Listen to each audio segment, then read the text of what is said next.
Alright folks, welcome back again to another episode of Tactical Enlightenment. Our YouTube channel is dedicated to helping you improve your skill at Bannerlord through the use of advanced tactics in field command. Again, this is another one of our freestyle series where we try to integrate several different tactics into a whole collection of tactics for a battlefield. In this episode, I've got a little bit of a dilemma occurring at this stage. I had a bunch of troops that I was letting restock with troops. And unfortunately, before I could call them to my army, another army almost on the other side of the map called them to their army to siege the Khazate. And that's left me very short-handed to counter Valandian attacks. Of course, in my campaign, I'm always hard-pressed for troops, always pressed for time. I've got another city and a castle under siege. So with our smaller force here, and hopefully another companion on the way, we're going to try to break into the defense here at Varcheg and see if we can't defend this citadel. I've had some success in the past with sieges, but I've also suffered 2 serious losses before in sieges, so I'm a little bit reticent to do this. I do have another companion coming with 212 units. I'll be able to do some troop upgrades here and recruit a few prisoners, but at least at this stage, well, that's not a good sign. Valandia is sending in a lot more reinforcements. And at this stage, I'm not sure if my companion can get into the keep. It's pretty doubtful. I've seen companions get into the keep in unusual circumstances like this before, but we are just suffering an onslaught of Valandian forces here. And even worse, the castle that companion army of mine was sieging is now being defended by a Khazate army. That very likely means that they'll be captured. And obviously they're not going to be able to assist us at all with this battle. So recruit a few more prisoners here. I don't have my core army here. In fact, this is about half of my core army. Here, this gal. Hopefully she can make it in. These 212 troops.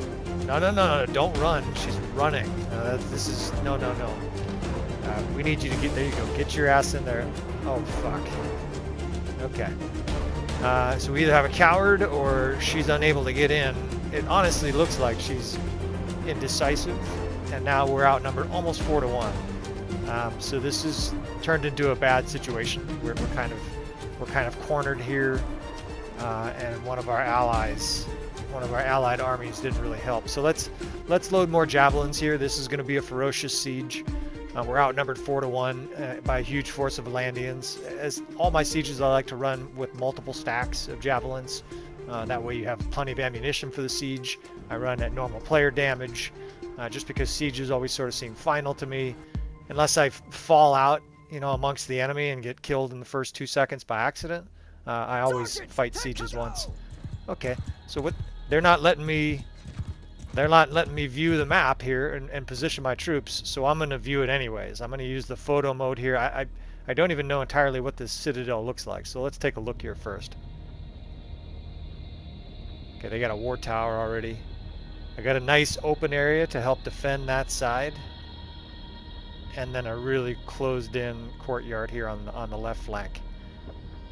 We're probably going to focus a lot of our attention on the main area here by the door. But I do have to watch this right flank in case they get that siege tower up there.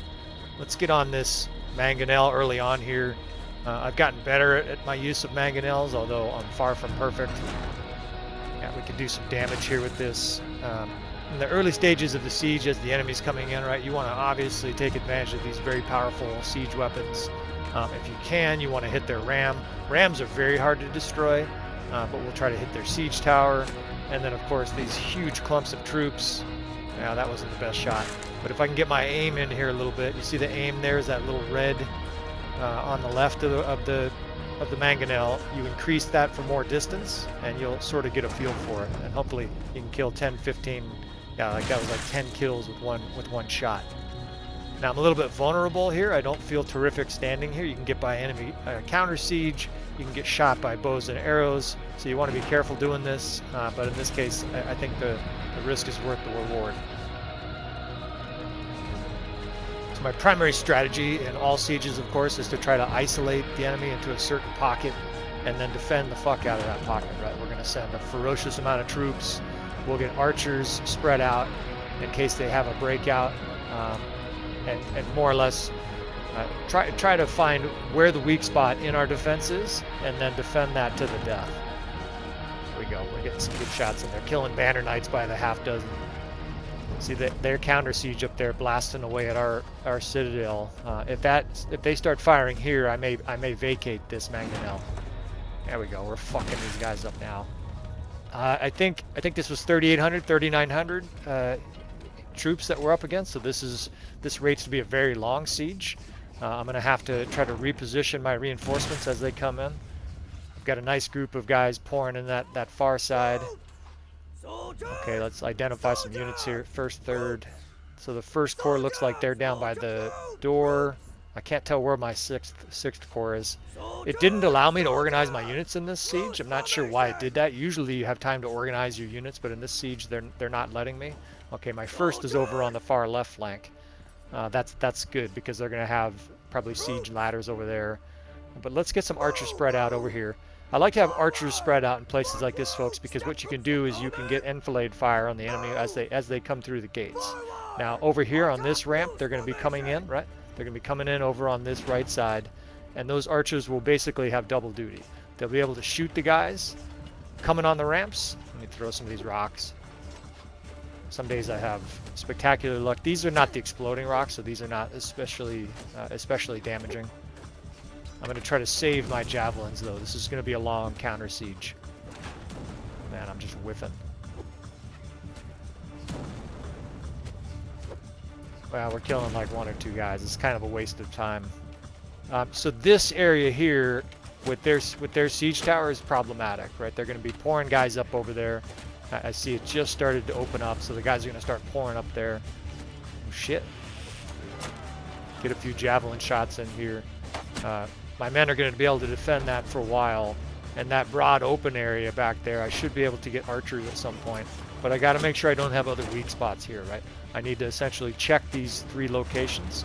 That's essentially your job as a commander in a siege, is to identify the greatest threat. What the fuck is that?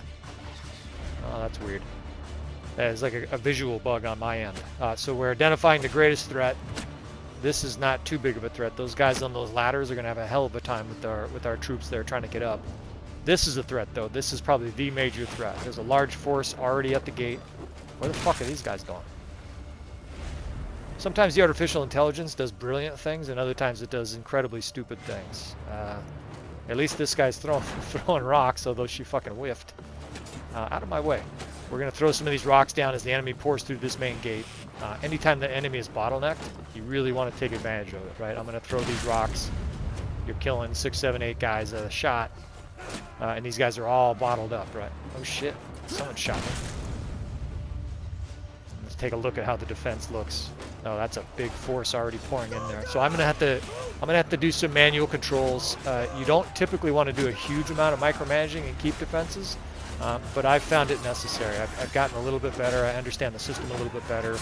This is already a huge press of infantry pulling through. This is a problem. This main gate is going to be a problem. Let's see what other infantry forces I can bring in here eventually. I'm probably going to be doing a fair bit of fighting early on in this battle since we have weak spots already. In a good siege defense, you will have a nice, strong defense figured out at the very beginning. And see, these guys up here are like fucking worthless. Get down from the wall, get down here and defend the gate. See, they'll be able to effectively defend the gate and the wall at the same time from down here. We're going to kind of make this center area down here our focus.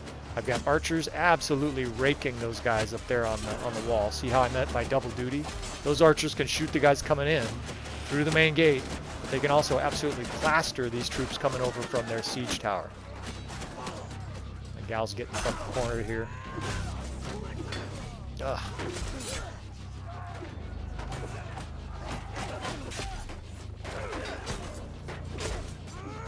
Yeah, so see they're still pouring. Although I don't see any more on that siege tower. You know, that's obviously a good sign. You know, sometimes the enemy will sort of abandon a certain route. They can't seem to get enough men up it to make a real big difference. And at least for the moment, that siege tower kind of seems like it's secondary to the ladder and the main gate over here. And check this main gate. They were pouring through initially, but bringing down that 1st Division to help block it really did some good work. Tell what's going on here. So this is all my 1st Division. So the 1st Division also has archers in it. The AI essentially gave me sort of wacky formations here. It gave me infantry mixed with archers for this siege, which is suboptimal. I want to have micromanage control over my archers. But what we can do with that is we can spread them out here. And those archers will still be able to shoot. And of course the infantry will be placed towards the front when you spread infantry and archers. These guys got a nice defense at that main corridor there. Lots of green death spam. I've got my 8th Corps down here. My 8th Corps, for those who don't know, is an elite unit of high-level companions, high-level family members. Most of them have very strong fighting skills. And I grouped them into one division, the same way that Napoleon would group his old guard during the Napoleonic Wars. He would have a force, I mean, it was 10 or 15,000 late in the war. Of just his most elite hardened troops, get off our fucking walls, that he would use, take a javelin right in the head, dude. He would use those elite forces to basically save battles that were starting to turn towards the enemy. God, they're really pouring through this gate. I'm gonna have to get forces concentrated on this gate. The enemy has just a huge amount of troops. Anyways, the idea of having a reserve corps and elite corps, there's 2 main reasons. First, for survivability, and not just your own, but theirs. Companions get killed, right? If you have enough battles, if you're in a lot of fights like I am, I also have a mod that increases death, you'll lose these companions, these high-level companions. And so you don't really want to risk them in battles where you don't need to, right? Where in battles where it's probable that victory is an outcome, right? Where it's 95% probable, you don't want to risk your elite troops, and that's precisely how Napoleon operated as well. He was very reticent, very hesitant to put in his elite troops into battles where they were probably going to suffer heavy consequences, right? Heavy casualties, and I operate in a similar method, right? I'll use the 8th Corps if there's very little chance of casualties. In other words, if I'm using them and we're just going to steamroll the enemy because of their use, or I'll use them in moments where the battle's in a really bad situation. These guys are all fucking clumped up here.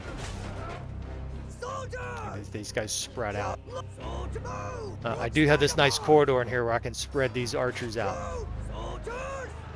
Now, another part of keep defense is you don't want your troops going out the door there. If they start going out the door, they start getting shot by crossbowmen. We're gonna move him. We're gonna move these infantry divisions, and I've got, it looks like the 7th archers. We'll be able to spread them up behind him. You're all going to die down here. There's already a fucking pile of bodies at this main entrance, and the enemy just poured in. Now the reason I moved those troops over, I moved my infantry over to the far left side and left this side open, is so my archers can rain in death, right? If those archers don't have line of sight because your troops are just jumbled up on the entrance, they can't shoot. Those guys have no capacity to shoot. I'm not sure where my archers fucking went. I was confident I assigned them to spread out here. I must have either fat-fingered that or just they acted like dipshits. Yeah, see, they piled all up into that courtyard. We're having some technical difficulties, I would say, with this battle. Not enough for me to reload the battle. Like I said, I like the finality of sieges, even if we lose. But I'm definitely having some difficulty getting my units to go where I want them to go in this battle. So we've got an 8th Corps, right? That'll be critical. Just took a vicious hit. That 8th Corps we'll be using at critical moments in this battle. Although, you know, they really are mingled. Like, I've seen 8th Corps guys with the 5th. I've seen 8th Corps guys in the 7th. I think because of how they started this battle, some of my 8th Corps got mixed in with the rest of the troops in a rather awkward situation. We got a good fucking massacre kill box through here at the entrance, though. I've got a strong line of infantry on the other side of those guys, and now my archers are spread out. If the enemy, see the archers back here, if the enemies break a breakout towards this main area, they're going to get like 50 crossbow bolts in the face. That's going to be a very, very bad day for the enemy if they push in here. I'm still watching that far side and the ladders over there, and I don't see, the enemies are kind of trickling in from those directions, but the overwhelming majority of the enemy is pushing right through this main gate.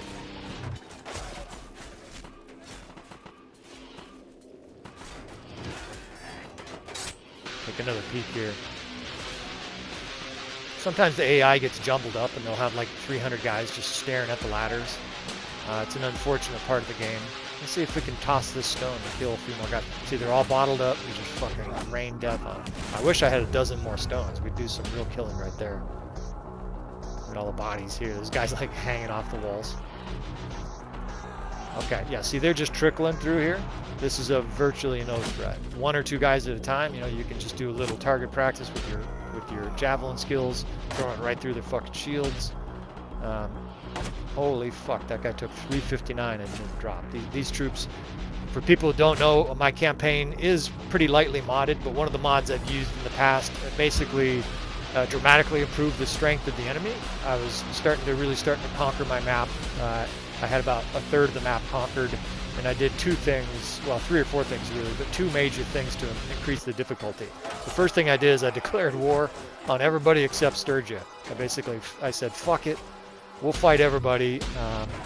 I'm not giving any of you fucks peace. Even when my own nobles wanted peace, I overruled them and said, nah, we're fighting. And the other thing is I loaded a mod that increased both the troop strength of the enemy armies, so they had much more higher tier troops in battle. You notice in probably some of your battles in Bannerlord that the enemy has a lot of weak troops, a lot of peasants. The mod that I use, I think it's called Lord up tier, it basically gives them better troops. And the second thing I did is I used a mod that increased artificially even a lot of the enemy lords to the point where they have like obscene combat skills, or they can tote around armies of 400 men. Normally in your game you'll probably see armies of 250 to 300 max. In my game, armies sometimes have more than 400 guys in them. Right? It's an uncommon occurrence in normal vanilla Bannerlord, but to increase difficulty, I've given them more troops. These guys are just piled up down here. So we've got the gate pretty well plugged, and it's really interesting. They don't seem to be using this ram. I say interesting. What it is mostly is the AI is not doing an optimal job. Although they were getting massacred when they came in here, so there's at least some chance that the AI is calculating their chance of accessing the keep this way is very low, right? I have those archers spread out. There's like 100+ archers spread out over here on the left, and of course, if you come in along this wall unprotected against all those archers, you're going to suffer serious losses, right? That's a death trap. So maybe they're just determining that the main gate is their only chance, and they're gonna stay off of. They're going to stay out of there. That said, the guys are kind of clumped up here, so I'm pulling them back. The archers will be able to enfilade attack at this point. And through most battles, I'm not going to bore the watcher to death. Sometimes I'll move troops around, even if it's slightly suboptimal, just to have more carnage and more battle. The enemy was really bottled up there. But neither side was really getting any kills, so we're gonna open this up just a bit and then try to slam the door shut. And of course, we're getting massive kills with our archers here, right? So there's a strategic advantage to what we're doing as well. Damn, that guy's fucking tough. Again, I'm fighting amplified units. Some of these guys have 300 hit points. In your game, that won't be the case. And they're kind of overrunning our forces here. I meant to open the door and they just kicked it in. Fuck. Not sure where they're running to. This might be more bad AI, but sometimes they do concentrate forces. They're trying to break archers through the middle here. I'm not letting these guys, nobody here is going to be able to set up to shoot us. I got reinforcements pouring in behind us. We still have good control of this battle, even though they're going up on that wall. I don't know if they're going up there to shoot, but they're going to get absolutely pummeled if they go up there. I mean, we're very happy to see them do that. This infantry over here. Let's see, the 6th infantry. I can get them to close this gate back up. The guys are starting to come down the ladder over there. Hey, you see, we're at least 1,000 enemy deaths into this battle, and they still have hardened crossbowmen and sharpshooters, right? They have elite troops still.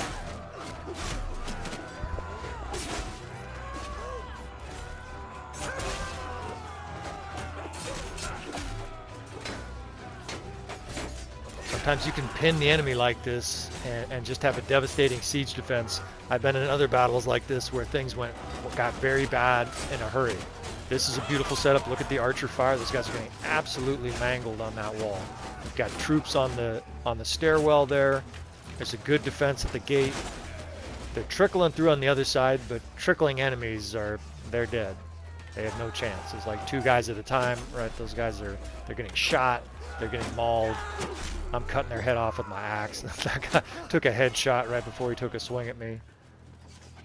They can trickle up those ladders all they want. Like that's a failed strategy for the enemy here. You see them getting just wasted with arrows. The main gate continues to be the most likely problem, just because they can get 4, 5, 6 men abreast through there. And then the far side, of course, I've got to make sure they don't kick the door down where that siege tower is. Look at those archers, though. And when I positioned them there early in the fight, that's exactly what I was hoping they'd be able to do. And going here in first person, because I can't really see a lot of times when I'm inside the defense walls like this. Sorry if it makes you a little dizzy. This will be brief. Ripping some limbs off. Now they're still fucking pouring in down there. Look at these guys. They're having a little duel here. Sorry. No dueling. Okay, so definitely starting to burst through the gate here again. I have to do some axe work in here. There were like 100 allies here, so they must be taking some losses. The good thing with the archers being right here is they'll be able to join melee combat very easily, right? They're shooting their arrows. The enemy's not that far away. Some of the archers that are spread out that are closest to the enemy will just simply attack the enemy. Right? So you have effectively a minor infantry wave protecting your archers. Screen's all green. Definitely, I mean, it's a massacre for both sides, right? Like, this is a huge amount of troops, and we're suffering losses too. The bodies are just piled up here, but so far so good. This is a big press of guys though. Rip apart some of their troops coming in.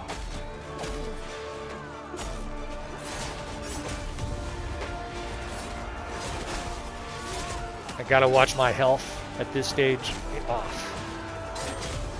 You know, if I get knocked out in this siege, we're probably in bad shape. Holy fuck! They just pushed all the way through. Oh shit! I see what happened. They did start storming down from where the siege. It's not probably coordinated, but it sure feels coordinated. They're pouring down from where that fucking siege tower is on the other side there. Holy fuck. Now we're in trouble. Now they're starting to press into our archers here. See, these archers can't fire. These archers are now, they're weak melee with no archer support because nobody can shoot. And my health is dwindling. It went from a very successful looking siege to now we're in serious jeopardy here. People of the channel, fuck you. These blocking low-level infantry. I don't mean you, the user. I love my users. I do get violently angry at the enemy, though. I know it's just a game, but it feels good to be fucking in here swinging your axe, just telling guys, fuck you. Apologize if actually, I'm not going to apologize if the swearing offends anybody. Quite honestly, folks, I'm not swearing at you. Fuck you, too. These guys just chasing me through the whole battle. The siege is starting to go bad. I'm starting to get a little desperate here. I'm doing a little Conan the Barbarian action here, just trying to wipe out as many guys as I can. I think swearing in life used for emphasis is a wonderful thing. I don't think there's any problem with swearing just in instances like this, right? You hit your hand with a hammer, it feels way better to say fuck than it does to say, oh, criminy, that hurt. It's just one of those things. If you're offended by it, I mean, look, I'm not trying to offend anybody by saying I don't care if you're not offended, but I'm not swearing at anybody. Just take it easy, relax a little bit, right? We're playing a game, we're having fun. Gotta get some archers. I mean, if I can at least get my archers back there a little ways, maybe they can get a shot down on the troops here. But tactically, I'm very limited right now. The enemy seems fucking endless. I've used the quote before that in battle and in sieges, enemy is like water. If you let them gain some momentum, they'll just sweep you away. There's this fucking lord just standing here. Fuck. Okay, so that's a good example. I don't know if you saw how quickly that guy was swinging his sword. He came in like just an incredibly powerful lord, and I had to bail out of there. I mean, he was swinging his sword like he was a samurai. I'm gonna get troops up. I don't know if I don't think I can get troops up here and get good line of sight. I'm getting reinforcements. I'm almost dropped. I'm getting reinforcements, but a lot of them are archers, and I have nowhere to put these guys. Right? I don't have. I mean, there's not really any way I can get a good angle to get shots on the enemy at this stage. I can't have my units retreat to a better location because we'll take slaughter on the retreat. Right? The enemy's right up on us here, so we're in a bad spot. At this stage, it's kind of a war of attrition. I'm hoping the enemy either breaks or runs out of troops. We're getting a lot of kills. There's a lot of green up in that corner, but at this stage, we don't have much of a tactical advantage on the enemy, and because it's such a wide line that they're attacking us, they have the advantage of numbers, right? They'll be able to apply their advantage of numerical troops here, and start to make headway. I've just kind of got to get in here somehow and do some damage, cut off some heads. Maybe I can kill morale myself. It seems like we're pushing this wave back. Get in here and really do some damage. If you run a two-hander like me, you want to get in here and just fuck. You gotta do it carefully. Now, I'm gonna let the AI auto-resolve this battle. It looks like it's a coin toss, but look at their troops are just fucking pouring through the gate. This does not look good. Of the 3 or 4 major defeats that have been on the campaign that we've reported for the channel, all but 1 or 2 have been in sieges. In sieges, you don't have near the tactical options you do in the open field, right? Our guys are basically just brawling here, Mike Tyson style, with this army, and you can tell by the number of their troops and the death screen that the battle is swung decisively in the enemy's favor. We've got this pocket of troops there, but I think this is going to be a defeat. Oh man. Well, of course, the problem with defeats in a campaign like I'm playing is that you lose your army, you lose all your horses, your food, you're taken prisoner, and it might take you 2 or 3 weeks of game time to recover from a defeat like this. I've got to gather up and regather up an army. Meanwhile, Valandia is going to have taken Barcheg with this siege, and it's put us in a pretty precarious spot here. I can't blame the one companion that wasn't able to get into the Citadel. I mean, I can, but I think I just made some tactical errors here. The setup where they just threw me right in, well, at least I killed 300 guys myself. The setup where they just kind of threw me into this battle wasn't real nice either. But ultimately, this is going to go down as one of our worst defeats. I mean, we only had 1,000 troops, and we did kill almost 2,800. But this is going to be a painful one. So this is more of an episode just to show people who are following the campaign. I realize there aren't that many tactics, but hopefully people watching this enjoy it anyways, and I'll see you fellas next time.